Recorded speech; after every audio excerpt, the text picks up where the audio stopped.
How's it going, folks? So today I'm going to be talking about the new upcoming album from the legendary band Primal Fear. This album comes out Friday, September 1st. The name of the album is Code Red, and y'all know it by now. Before I get into that nitty gritty, let's check out the cover. So, boom, there it is. Take a look at that bad boy. In my opinion, the band really never fails to deliver a solid cover. I mean, just look at that. Their logo, the eagle mascot. It's like crashing. It's like on a cosmic level here, crashing into two different worlds. And you see the vastness of space behind it. It's this galactic level looking thing here. It just looks tight. It looks serious. It looks like it's a code red, especially for the planets there. I'd say that's code red. Yeah, that's something that it tips the scales, or of emergency levels if something like that is happening to your planet. So I mean, it's fitting. But and then the way Primal Fear looks at the top, and then Code Red at the bottom, it all just looks clean.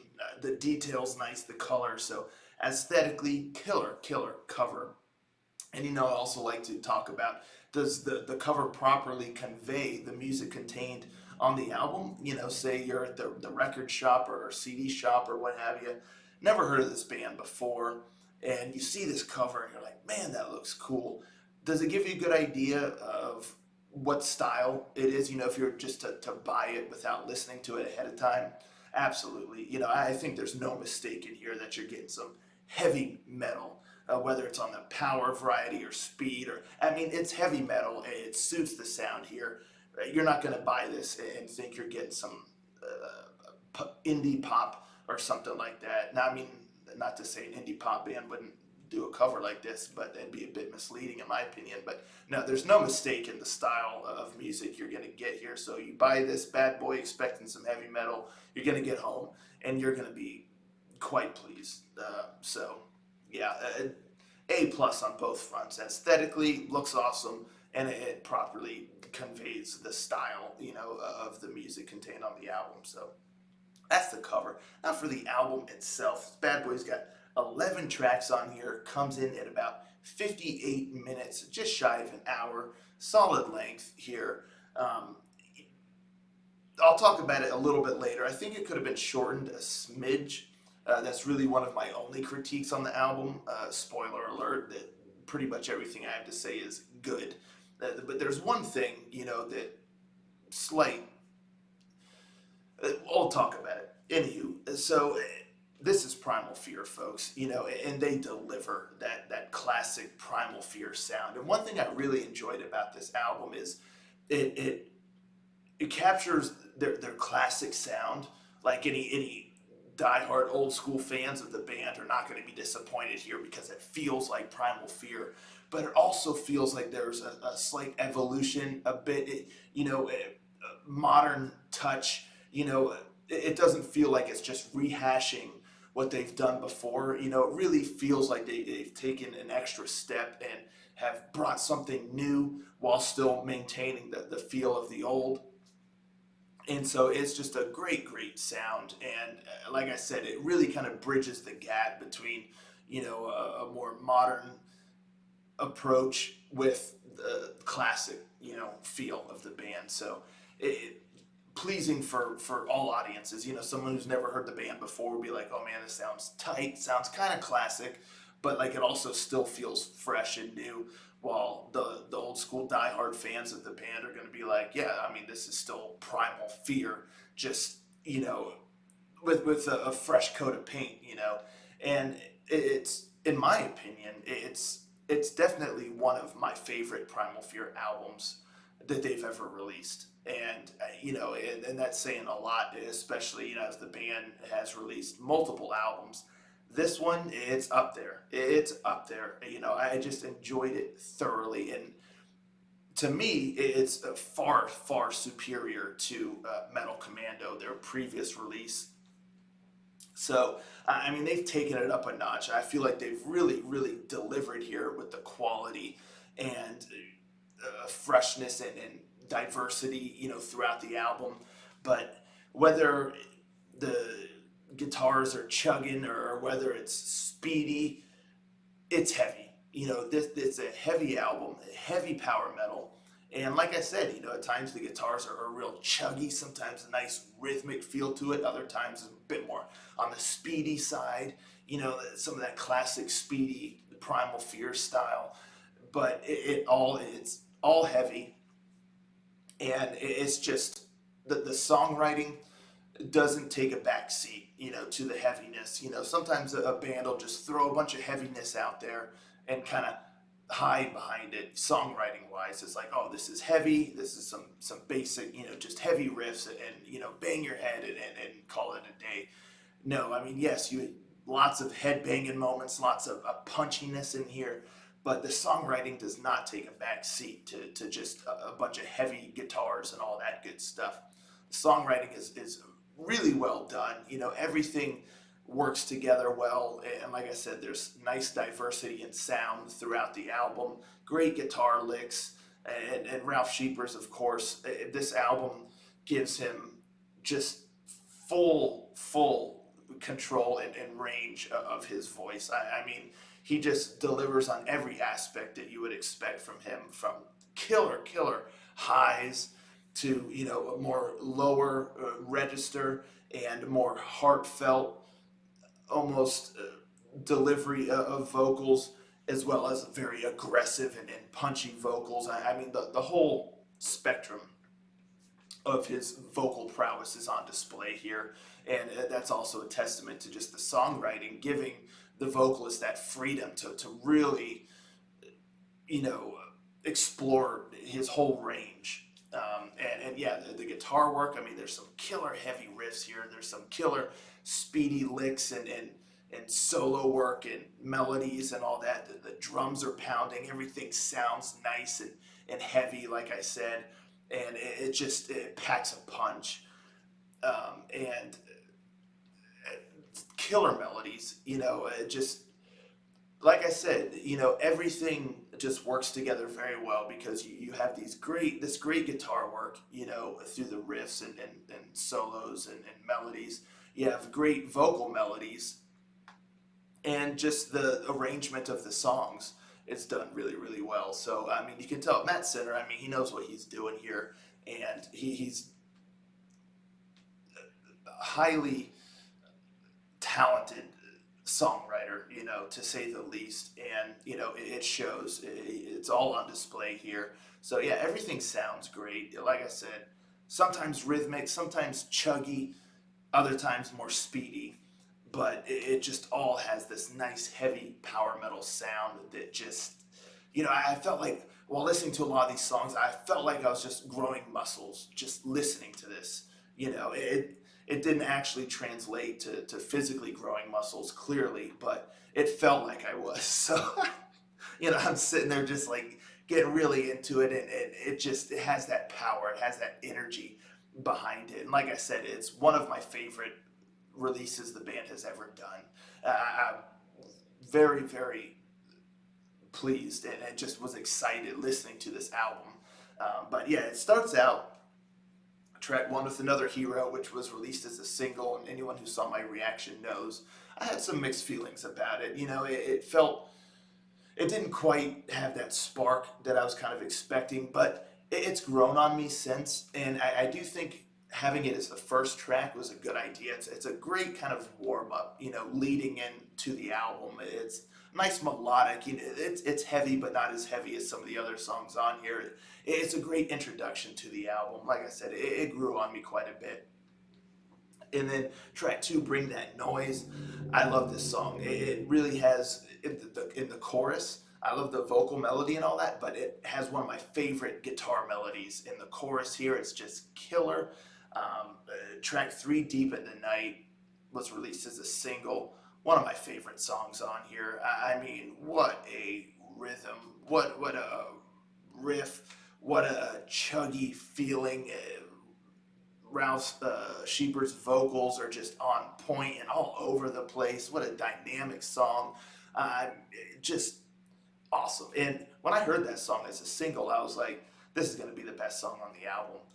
Well, it's one of, but they deliver a lot more just as good quality of songs. You know, sometimes you hear a song that's just knocks it out of the park, and you're like, that's just going to be the best song on the album. You know, everything else is going to fall short. But again, a testament to the songwriting and whatnot. That's not the case here. Again, it's one of the best, but you know, there's still a lot here that is worth getting excited about.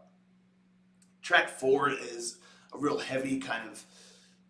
A lot of the themes of this album, lyrically and whatnot, is somewhat of like frustration, I guess, and you know, with the state of the world with certain regards these days, and like I said, with frustration and kind of struggle and just being upset and how things have become certain ways and this and that. This song is definitely a look at cancel culture. You know, that's the name of the track, and it's heavy and it's done well. You know, when I see a song like this and it's called cancel culture or something like that, that's very current day society based approach or look at something, I get nervous because they can come off as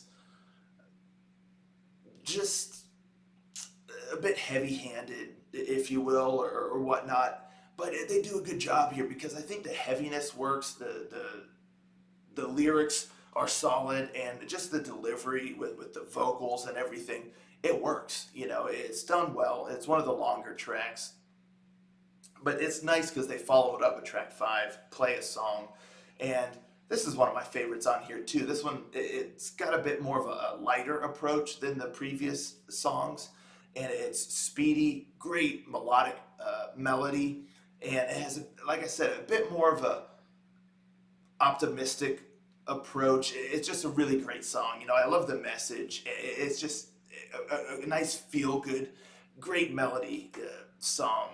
Um, then well, track 7 to me, this track 7 is called "Their Gods Have Failed."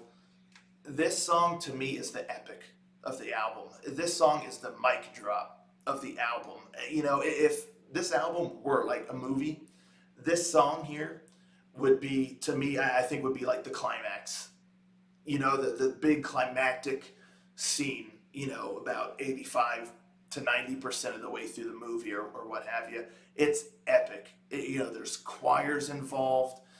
You know, kind of starts with a acoustic guitar. It's just, this song, incredible. I mean, this song is epic. Like I said, this is the epic of the album. I cannot wait for folks, especially, well, to hear the whole album, but especially to hear this song, because to me, this song blew me away. You know, I would say Bring That Noise, Deep in the Night, and Their Gods Have Failed.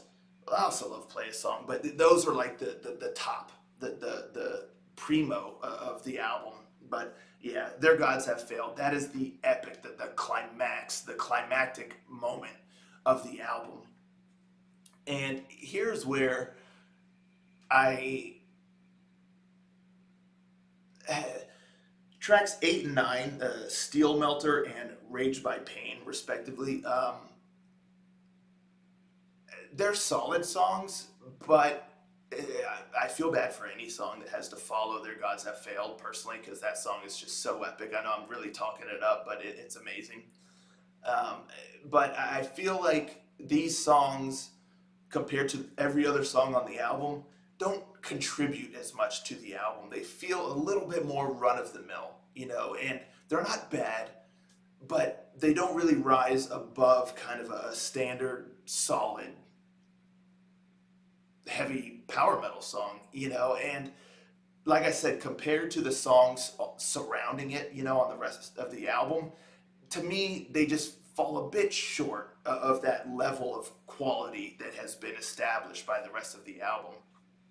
Because then you get track 10, Forever, and this is a heartfelt, awesome ballad, killer vocals. You get some piano in there, even some strings. And again, this is, you know, the diversity and variety that you get throughout the album. You get a lot of straightforward, heavy power metal, but then there's a lot of other kind of things thrown in there that help keep the album feeling fresh and not just kind of redundant. And it's just a powerful, heartfelt ballad done so well. And so my thoughts is, I think if you removed Steelmelter and Raged by Pain, again, not bad songs, but for the album's sake, if you took those out, the album would still be 50 minutes. And to me, it those two, you kind of lose steam a little bit after Their Gods Have Failed, and it almost feels like a little bit of filler. So if you remove those, you'd go right from that climactic epic moment from Their Gods Have Failed right into an epic, heartfelt, powerful ballad with Forever, which to me would feel kind of like the closing scenes, the aftermath, in the movie after the epic climax of Their Gods Have Failed. You get those closing scenes, some of the heartfelt moments, the dust is settled, all that good stuff. And then track 11, Fearless, kind of ends on a nice heavy melodic note with thematically, a bit more optimistic again, a little, it kind of sending you out with a nice message. And it just, to me, that suits as kind of like the epilogue, after the closing stuff, all that good stuff, and then you kind of have that very final like thing that sends you home, whether it be like the song during the credits or just, the final message of the movie or whatnot. So I just think that the flow, feeling wise, if you took out tracks 8 and 9, the album would just be rounded out beautifully. It just feels like you stumble a little bit in there.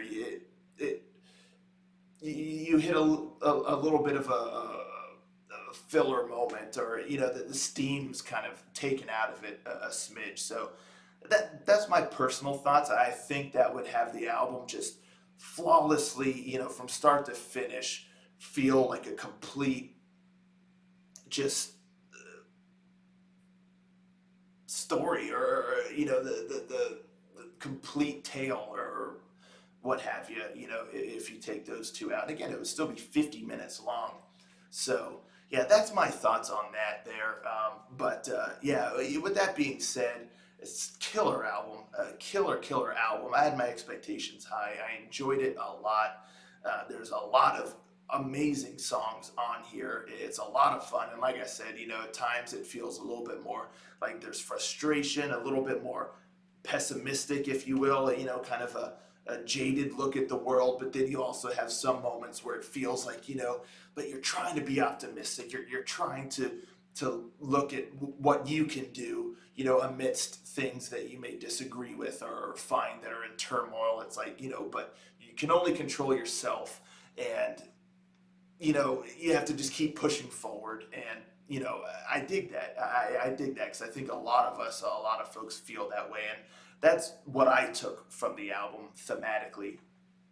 But yeah, musically, killer. Musicianship, amazing. Vocals, awesome.